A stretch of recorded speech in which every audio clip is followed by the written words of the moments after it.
Breaking news, the Chinese government speaking directly to Outfront today after Trump issued this warning to China today about his tariff war. I'm not going to drop them unless they give us something that's, substantial. Otherwise, I'm not going to drop them.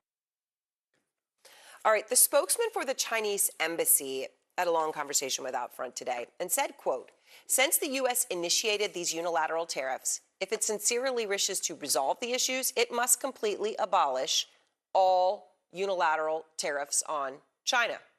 All unilateral tariffs. That's not just coming down half or three, that's all. He then went on to say, and I quote again, China and the U.S. are not having any consultation or negotiation on tariffs. The U.S. should stop creating confusion. Dan Ives and Peter Tuchman are here. And Dan, look, the embassy spokesman there, very clear. They said no consultations or negotiations are going on right now. Now, Trump obviously has very directly said otherwise. So what is all of this doing? Look, and Peter and I have talked about it's creating mass confusion in the market because at the end of the day, everyone wants to understand when deals actually get done and when real talks are getting done. And we've talked about it, is that time's ticking. You have, 2.5 weeks in terms of when we're actually going to see the shortages. Yeah, by your math, we're getting up close to 2. About 2.5 weeks till the shortages, till the price increases. And it comes down to, talk's cheap. The market at this point, and Peter will talk about it, market's up because you're anticipating now, backs against wall, you got to get deals done. But time's ticking. You got to get deals done, I believe, starting this weekend. So, Peter, the Time magazine interview, Trump gave the impression he had talked to Xi. Right. I mean, it was very clear. He wanted everyone to think he had talked to Xi about the tariffs. But the way he said it was, Time said, will you call President Xi if he doesn't call you? Trump, no. Time, you won't? Trump, nope. Time, has he called you yet? Yep. When did he call you? He's called. And I don't think that's a sign of weakness on his behalf. Okay, he's called. And then pressed by CNN on when, did you talk to him since the tariffs? Did you talk to him 2 years ago? When did you talk to him? Trump said this. I don't want to comment on that, but I've spoken to him many times. Okay, so that was clearly not talking to him about the tariffs right now. So, what are the impact of these games? It's baffling to me. I've been trying to be the cup half full person in the room for the last bunch of days with you guys, and it's getting to the point where it doesn't really make any sense. I mean, it's even though the market is up 4 days in a row, and that could be just smart investors knowing that some deal has to be on the table and has to be made because the alternative is really dark. Right, it's what Dan calls, it's supply chain Armageddon, right? And so that's not really an alternative that we can handle. But it just doesn't make sense. Why? I don't understand the game that they're playing. It makes absolutely no sense. If they were talking, they would say they were talking. That would show some kind of positivity. One of them or both would. I mean, what a great thing that would be if the two of them actually, said we are talking in this. Why are we playing that game? Where, look, it's not going to affect me on a day-to-day basis. There are people's lives who are being impacted hugely. Yes. Right, maybe not us, but there are millions of people who voted for Mr. Trump, right, across the country who literally may have wanted to retire at the end of this year, who are living paycheck to paycheck, who may have had a small 401k or something, some 201k, which is now a 201k. Yeah. I don't get that. It's disrespectful at best. I think to his point, I think that the big issue here is that who do you believe? In terms of so now something comes out 2 hours later, and then there's another message.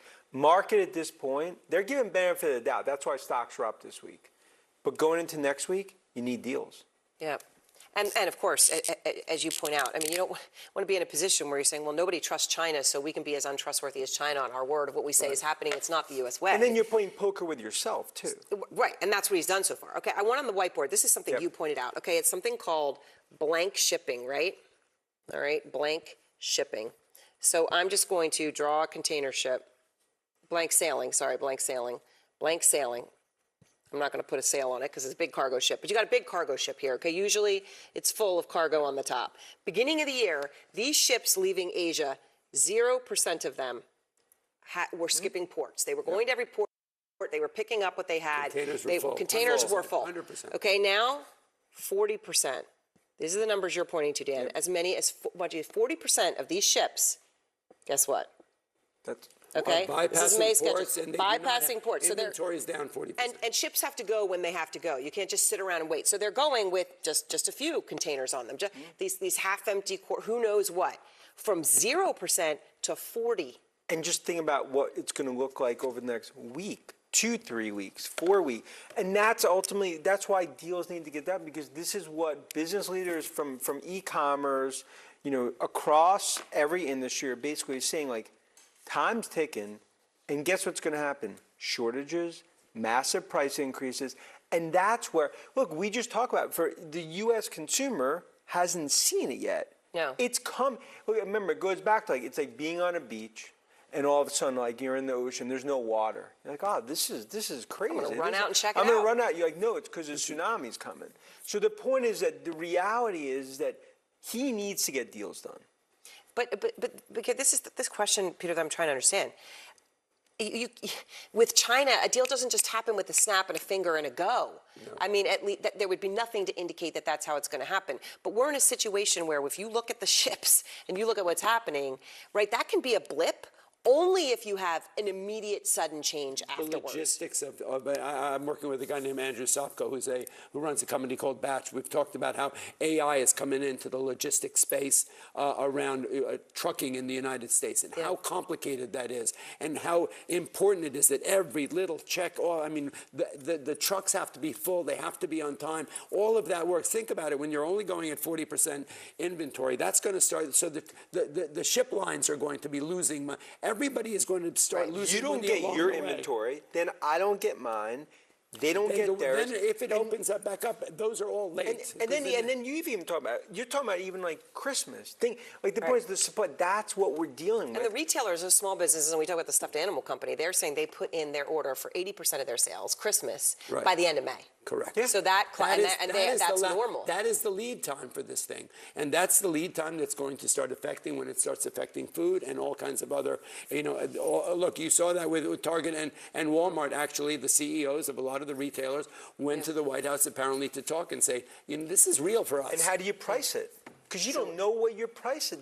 And you've talked about that. Huge uncertainty. Well, here we are, another weekend, and again, the market hoping, right? Because the market's Sunday saying, night. got to be a deal because the alternative is so horrific it can't contemplate. Correct. At And this that, point. look, the market felt strong. There was the advances versus declines were good. The buy side felt like it was buying with intent. So there are buyers in the wings, right? And somebody that must be smart money thinking that a deal has to be made because the alternative is really ugly. All right. Thank you both. And next, the breaking news, a judge taking on the Trump administration tonight after she was arrested by the FBI.